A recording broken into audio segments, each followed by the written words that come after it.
नमस्कार साथियों, परीक्षाएं नज़दीक हैं और परीक्षाएं नज़दीक हैं तो कार्यरत रहिए, लक्ष्य को ध्यान में रखिए और आगे बढ़ते रहिए। प्रश्न करते हैं एक बेहतरीन प्रश्न।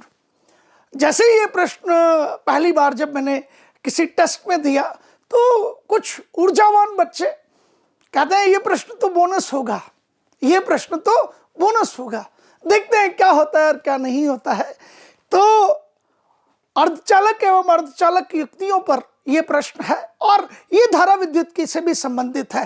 तो मैंने आपके लिए ये इसलिए यहाँ लिया है कि आप धारा विद्युत की को भी रिवाइज कर लें, दोहरा लें और आप अर्धचालक और अर्धचालक युक्तियाँ, सेमीकंडक्टर्स एंड सेमीकंडक्टर डिवाइसेस जिन्हें कहा जाता है, उन्हें भी रिवाइज कर लें। दो काम एक साथ हो जाएंगे, मजा आ जाएगा। हो सकता है आपको दो प्रश्न इससे संबंधित मिल जाएं। तो क्या कहा जाता है, ये एक प्रतिरोध है, टर्मिनल ए और बी है, आर और आर, और ये डायोड है, इसे डी से प्रदर्शित कर सकते हैं। और ये अर्धचालक डायोड है, सेमीकंडक्टिंग डायोड है। ठीक है, क्या कहा जाता है, टर्मिनल ए व बी के मध्य तुल्य प्रतिरोध 10 ओम है। ए व बी के मध्य तुल्य प्रतिरोध 10 ओम है यदि ए उच्च विभव पर है तथा बी निम्न विभव पर है। अर्थात इस समय यदि मैं बात करूं तो आपका एग्जामिनर कहता है कि ये उच्च विभव पर है। उच्च विभव का मतलब आप समझते हैं, इसलिए मैंने H/P कह दिया। इसको अंग्रेजी में हायर पोटेंशियल कहा जाता है। और बी आपके पास में निम्न विभव पर है और निम्न विभव को हम लोअर पोटेंशियल बोलते हैं, तो मैंने L/P लिख दिया। और इस स्थिति में कहा जाता है कि तुल्य प्रतिरोध R इक्विवेलेंट जिसे लिखते हैं हम, वो कितना है ए व बी के मध्य, कहाँ से कहाँ तक ए व बी के मध्य। तो आपका प्रश्न कहता है ये 10 ओम है। ठीक है, उद्देश्य क्या है प्रश्न का, यदि बी को उच्च विभव पर कर दिया जाए और ए को निम्न विभव पर कर दिया जाए तो तुल्य प्रतिरोध होगा। और 4 विकल्प आपके पास हैं। 4 options are there, 5 ohm, 10 ohm, 20 ohm and 2.5 ohm. बहुत नजदीकी है। अब यदि आपने गलती की तो कहीं ना कहीं आपको ऑप्शन मिलेगा और फिर आपको 0 नहीं मिलेगा, -1 मिलेगा। तो बड़े ध्यान से इस तरह के प्रश्नों को करना होता है और कई सारी चीजें इनसे सीखनी होती है। सबसे पहले डायोड की बात कर लेते हैं। तो डायोड के बारे में कुछ नहीं कह रखा है, इसका तात्पर्य यह है कि ये आदर्श है। आप समझ रहे हैं और आप ये समझते हैं कि ये जो टर्मिनल है जिसे हम कहते हैं कि एक ऊर्ध्वाधर रेखा है, इसे हम एन टर्मिनल कहते हैं। और ये आपके पास में पी टर्मिनल है। और डायोड को 2 प्रकार से बायसित किया जा सकता है। There are 2 kind of biasing. One is forward biasing जिसे अग्र अभिनति कहते हैं, वन इज रिवर्स बायसिंग जिसे उत्क्रम अभिनति कहते हैं। तो हम दोनों पे बात कर लेते हैं इस समय, नंबर 1 और नंबर 2, ताकि आप उसको समझ जाएं। पी टर्मिनल यदि उच्च विभव पर है, पी टर्मिनल यदि उच्च विभव पर है, उच्च विभव का मतलब हायर पोटेंशियल, और एन टर्मिनल यदि आपका निम्न विभव पर है, एन टर्मिनल आपका निम्न विभव पर है, तो ये क्या कहलाता है, इसे फॉरवर्ड बायसिंग अर्थात अग्र अभिनति कहते हैं। और इस दौरान आप डायोड को एक बंद कुंजी द्वारा प्रतिस्थापित कर सकते हैं, आदर्श डायोड को। ये पी हो जाएगा और ये एन हो जाएगा। अर्थात इस समय डायोड का प्रतिरोध 0 है। ये एक बंद कुंजी की भांति कार्य कर रहा है। It is behaving like a close device, close switch. Agreed, it is behaving like a close switch. अब यदि मैं कहूं कि मेरा जो पी टर्मिनल है वो निम्न विभव पर है, लोअर पोटेंशियल पर है, और एन टर्मिनल आपका उच्च विभव पर है अर्थात हायर पोटेंशियल पर है, तो इसे क्या कहा जाता है, इसे कहा जाता है reverse biasing, R/B, reverse biasing, उत्क्रम अभिनति। और इस समय आदर्श डायोड एक खुली कुंजी की भांति कार्य करता है। It is behaving like a open switch. और इस समय इसका प्रतिरोध अनंत ओम होता है, क्योंकि ये आदर्श युक्ति है। इस समय आदर्श डायोड की बात कर रहा हूं। तो जब अग्र अभिनति में है तो इसे प्रतिस्थापित कीजिए बंद कुंजी से, और जब उत्क्रम अभिनति में है तो इसे प्रतिस्थापित कीजिए खुली कुंजी से। यहां प्रतिरोध होता है इसका 0 और यहां प्रतिरोध हो जाता है अनंत ओम। ये सामान्य सी चीजें हैं। इस तरह की चीजें आपके 12वीं बोर्ड में पूछी जाएंगी निश्चित तौर पर। अब विद्यार्थी से बोनस क्यों कहता है उसे समझ लीजिए, क्योंकि इसके बाद तो ये प्रश्न बहुत आसान हो गया है। ये प्रश्न बहुत आसान हो गया। विद्यार्थी इसे बोनस इसलिए कहता है, अरे आर का तो मान ही नहीं दिया गया, आर का तो मान ही नहीं दिया गया। ये विद्यार्थी मनन नहीं करते और इस तरह के विद्यार्थी असफल हो जाते हैं। तो आपको सीधा संदेश है, मनन कीजिए, विषय को ध्यानपूर्वक पढ़िए, विषय पर मनन कीजिए और विषय पर जितने अधिक प्रश्न हो सके उनका अभ्यास कीजिए। तो मैंने पहले तो आपको विषय पढ़ाया कि अग्र अभिनति क्या है, उत्क्रम अभिनति क्या है, और अग्र और उत्क्रम अभिनति में मेरे आदर्श डायोड का व्यवहार कैसा है, और अब फुर्ती से प्रश्न कर देते हैं। ये जितनी भी चीजें थी ये 12वीं बोर्ड की थी, अरे भाई आनी चाहिए ये तो।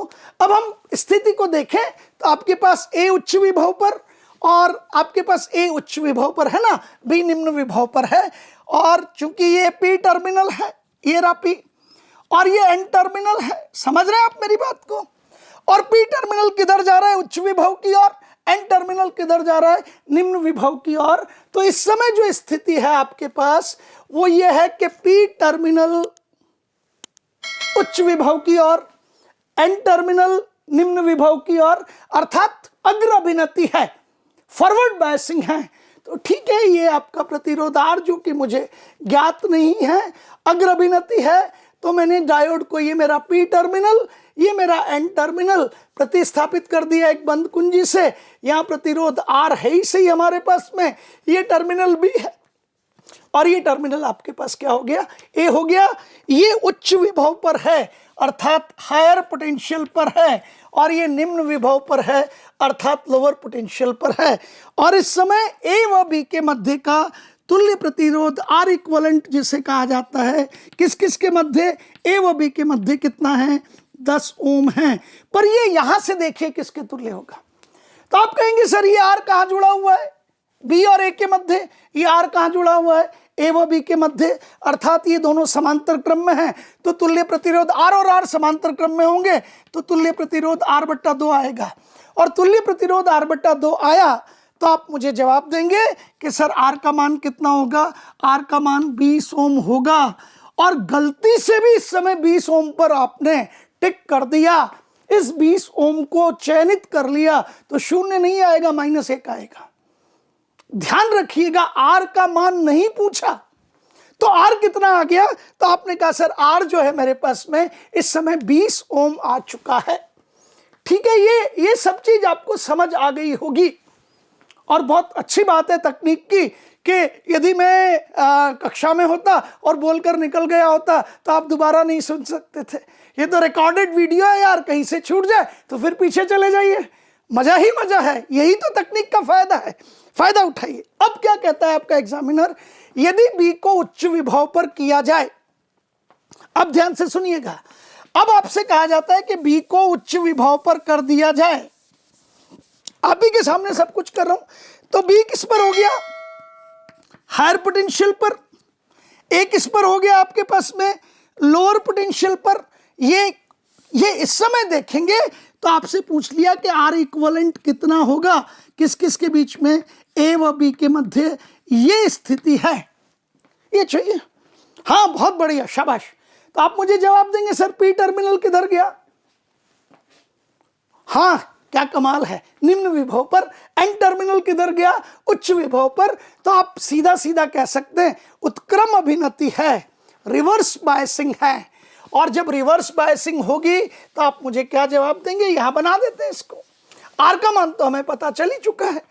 और यदि उत्क्रम अभिनति है तो आप प्रतिस्थापित करेंगे एक बंद कुंजी से नहीं, खुली कुंजी से। ये लीजिए, ये भी किस पर है, उच्च विभव पर। ये लीजिए, ये उच्च विभव पर, और ये किस पर है, निम्न विभव पर। ये डायोड है, डायोड को मैंने डी लिखा, और ये उत्क्रम अभिनति में है इसलिए मैंने प्रतिस्थापित किया किससे, खुली कुंजी से। अब आप कहोगे सर ये जो पूरी की पूरी शाखा है, this branch is useless, this branch is useless. क्यों, क्योंकि ये तो खुली कुंजी है। तो ए व बी के मध्य जो तुल्य प्रतिरोध आएगा, आर इक्वलेंट जो आना है ए व बी के मध्य, वो कितना आना है, तो ये शाखा आपकी कार्यहीन हो गई है, कोई मतलब नहीं है, सिर्फ ये शाखा बचती है। तो आप मुझे कहेंगे ये स्थिति है, ये आर है, और ये आपके पास में बी टर्मिनल है, और ये आपके पास में ए टर्मिनल है, तो ए व बी के मध्य जो तुल्य प्रतिरोध आएगा वो निश्चित तौर पर कितना आएगा, तो आप कहेंगे वो आर आएगा। और आर का मान कितना है आपके पास में, तो आप मुझे उठा के कहेंगे आर का मान, ध्यान से देखिएगा कितना है, 20 ओम है। समझ रहे आप मेरी बात को? पिछली बार जब ये अग्र अभिनति थी तो तुल्य प्रतिरोध आर और आर बाय 2 था, और आई बाय 2 कितना हुआ था हमारे पास में, आर बाय 2 आया था 10 ओम, तो आर आया था 20 ओम, है ना? समझ रहे हैं आप मेरी बात? लेकिन अब तुल्य प्रतिरोध आ कितना रहा है, आर, और आर का मान मुझे ज्ञात है, तो मैं कहूंगा कि मेरा उत्तर कितना आना चाहिए, मेरा उत्तर निश्चित तौर पर 20 ओम आना चाहिए। आप यहां थोड़ा सा बच जाते हैं, क्यों? क्योंकि इस समय तुल्य प्रतिरोध भी आ रही है। समझ आ गया? तो कभी कभी भाग्य कार्य कर जाता है, पर भाग्य के भरोसे रह नहीं सकते। आपको अच्छी तरह से मालूम है कि ईश्वर ने ये जो हथेलियां हमें दी हैं, ध्यान से समझिएगा मेरे दोस्तों, विद्यार्थियों, इन हथेलियों में पहले उंगलियां हैं और बाद में हथेलियों पर ये भाग्य रेखाएं हैं। तो हमारा हाथ हमें बताता है कि उंगलियां पहले हैं, कर्म कीजिए, जब कर्म करेंगे तो ये हथेलियों की रेखाएं अर्थात भाग्य निर्धारित होगा। भाग्य के भरोसे मत रहिए, अधिकारों के भरोसे मत रहिए, कर्तव्य पथ पर चलते रहिए। हमेशा कहता हूं ना मैं, मोशन है तो भरोसा है, बस इस भरोसे से आगे बढ़ते रहिए। शुक्रिया, धन्यवाद।